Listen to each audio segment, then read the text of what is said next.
नंदिनी के हरण के बाद प्रभु जो है उनकी खोज करते हुए अंत में पंपा सर पर जब बैठे जाकर के, तो गोस्वामी जी क्या लिखते हैं, बैठे परम प्रसन्न कृपाला। प्रभु शांत और प्रसन्न भाव से बैठ गए और उस समय क्या समय का उपयोग कर रहे हैं, बोले कहत अनुजसन कथा रसाला। चाहे संयोग हो तो कथा, वियोग हो तो कथा, विजय हो तो कथा, मिल रहा हो तो कथा, त्याग हो तो कथा।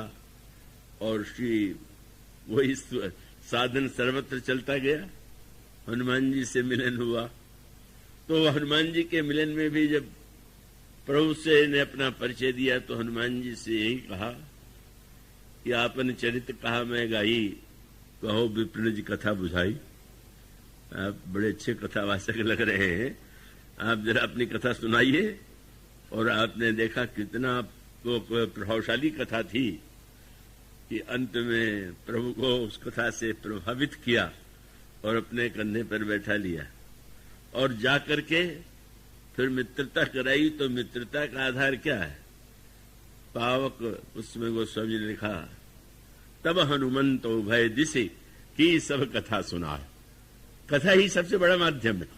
श्री राम और सुग्रीव मित्रता के लिए दोनों का चरित्र सुना करके पावक साखी जोरी करी दीढ़ी जोरी प्रीति दृढ़ाई। लक्ष्मण राम चरित सब भाखा। मानो हर प्रसंग में मैत्री है तो कथा की आवश्यकता है। मानो जीवन के हर क्षण में कथा परम अवलंबन देने वाली।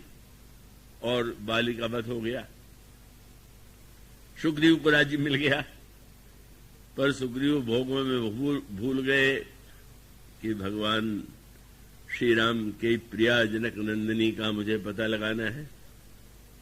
और वहां प्रभु ने वहां क्रोध का अभिनय किया और यह हनुमान जी यहां पवन सुत हृदय विचारा, राम काज सुग्रीव विशारा, निकट जाई चरणन सिरनावा।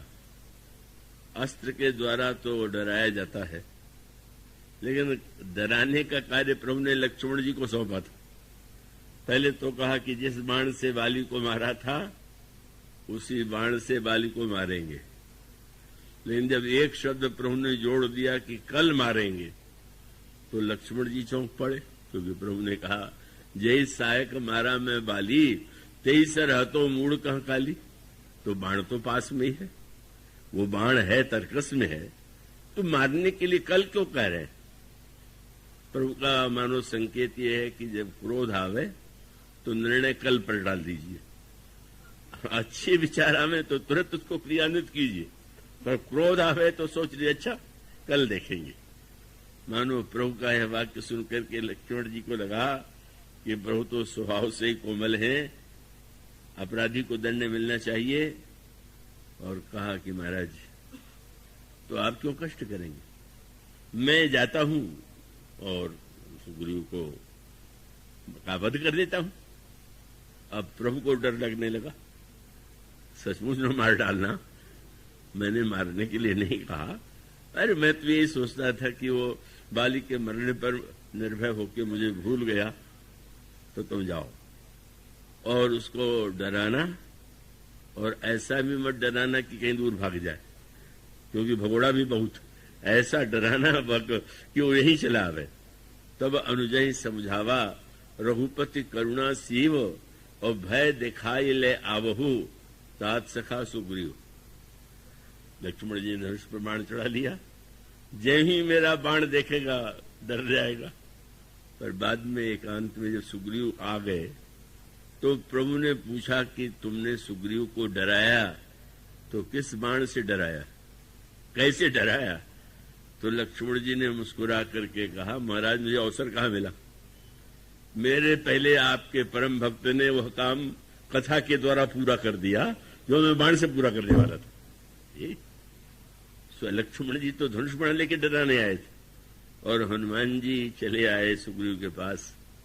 बहुत दिन हुआ आपको कथा सुनाए, आज कथा सुनाना चाहते। अब सुग्रीव जी चाहे मन हो चाहे ना, जो सुनना तो पड़े ही। और तब उन्होंने कथा सुनाया। आपको बाली के वध की घटनाएं याद है? हाँ। तो कथा सुनाते सुनाते कहा कि वो प्रभु ने जो बाली पर बाण चलाया वो कहाँ गया? लौट करके बाली के ऊपर प्रहार हुआ और प्रभु के तरकस में चलाया। तो प्रभु ने उस बाण को तरकस में को रख लिया। सुग्रीव ने कहा, आपने तो कही था कि बड़े उदार स्वभाव के हैं, जिसको दूर भेजते भी है पास बुला लेते हैं, इसलिए बाण को बुला लिया। हनुमान जी ने कहा, मुझे तो इस कथा का दूसरा अर्थ लग रहा, कहीं वो बाण उन्होंने आपके लिए तो न रख छोड़ा है कि अगर इसका आचरण भी बाली के समान हो तो उसको भी मारेंगे। सो लक्ष्मण जी तो डराने आए थे और धनुष बाण से, और इन्होंने ऐसी कथा सुनाई कि सुग्रीव परम भय माना, विषय मोर हरि लीनो ज्ञान। डर नहीं गए, इतने डर गए, बोले जल्दी से कोई ऐसा उपाय कीजिए। और जब तक लक्ष्मण जी आए तब तक तो यहाँ भेजे जा चुके थे बंदरों को बुलाने के लिए। हनुमान जी तो बल और विक्रम से ही नहीं, कथा के द्वारा ही उनके हृदय को ऐसा बना देते हैं कि सेवा में सल हो जाते हैं। और आपको कल सुनाया था, जनक नंदनी अगर निराशा की चरम सीमा में है, एकदम दुख की सीमा में, यहां तक कि प्राण त्याग के लिए प्रस्तुत हैं, तो वहां पर भी हनुमान जी आदि होते सब कथा सुनाई। मानो कथा के द्वारा निराशा दूर हो, कथा के द्वारा डर भी दूर होता है, डर पैदा भी होता है। क्या संसार के लोग संसार वालों से डरते हैं और भगवान से कम डरते हैं, पर कथा का फल ये है कि संसार से निडर हो पर भगवान से डर लगने लगे और व्यक्ति सावधान हो जाए। तो आप देखेंगे हनुमान जी हर क्षण हर समय कथा का ही सदुपयोग तो करते, और कथा के द्वारा विभीषण को अगर यह संदेह है कि मैं भाई को ये छोड़ूं तो अधर्म तो नहीं होगा, तो ऐसी कथा सुनाते हैं। गोस्वामी जी ने कहा कि जिस समय यही विधि कहत राम गुणग्रामा, पावा अनिर्वाच्य विश्रामा, विभीषण को भी कथा सुना करके उन्हें धर्म ज्ञान दे करके शरणागति की प्रेरणा देते थे। और इसीलिए विभीषण जी जब भगवान के पास गए तो लोग बताते हैं किस कैसे आए आप यहां। जब उन्होंने कहा मैं रावण का भाई हूं, निशाचर वंश में जन्म हुआ और महाराज मैं तो स्वभाव से पापी हूं, तो प्रश्न किया जा सकता था फिर यहां कैसे आ गए? तो बहुत सुंदर उत्तर दिया, क्या श्रवण सुजस सुनि आयऊ, प्रभु भंजन भववीर, प्रभु कान से आपका यश सुन के आया हूं। संकेत हनुमान जी की ओर था, इन्हीं ने मुझे सुनाया था, अब आप इन्हीं से पूछ लिए मैं क्यों आया हुआ। और प्रभु ने देख लिया कि कथा के द्वारा शरणागति में प्रेरित कर दे, भय छोड़ा दे, भय उत्पन्न कर दे, मन के दोषों को दूर कर दे। और उनकी कथा तो इतनी विलक्षण है कि जब प्रभु का राज्याभिषेक भी हो गया तो राज्याभिषेक के बाद भी गोस्वामी जी कहते हैं जब प्रभु थोड़ा विश्राम करने जाते हैं तो हनुमान जी से श्री भरत जी कहते हैं कि थोड़ी देर उपवन में चल करके वहां पर कुछ चर्चा हो, और उपवन में ले जाते हैं। और गोस्वामी जी कहते हैं कि अब ये सुंदर समय है, कथा सुनाइए।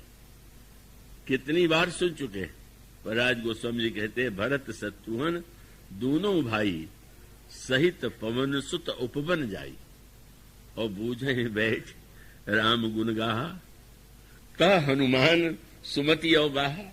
पर धन्य है सुनने वाला, धन्य कहने वाला। अब मैंने प्रवचन सुनाया, कहीं आप लोगों में से कोई कह दे एक बार फिर से सुना दीजिए, तो हमें लगेगा बड़ा जड़ बुद्धि है, मेरे परिश्रम का इसको ध्यान नहीं है। धन्य हनुमान जी। सुनने के बाद श्री भरत जी कहते हैं वो प्रसंग थोड़ा कम समझ में आया, फिर से सुना दीजिए। हनुमान जी फिर सुना देते, और वो चर्चा तब तक चलती रहती है जब तक प्रभु के विश्राम से उठने का समय न आवे। सुनत विमल गुण अति सुख पावही, बहुरी बहुरी करी विनय कहावही। बार बार प्रार्थना, और सुनाइए और सुनाइए। मानो यह प्रभु की मंगलमयी कथा अगर सही अर्थों में कही जाए, सुनी जाए, तो वह जो अमृत है, जो हमारे जीवन के मन के रोगों को मिटाता है और प्रत्येक परिस्थिति में हमें समाधान प्राप्त होता है। इसलिए पंचामृत में आज कथामृत की चर्चा हुई, अगले दिनों में जो श्रेष्ठ अमृत है उनके बारे में कुछ बातें कही जाएंगी। बोलिए सिया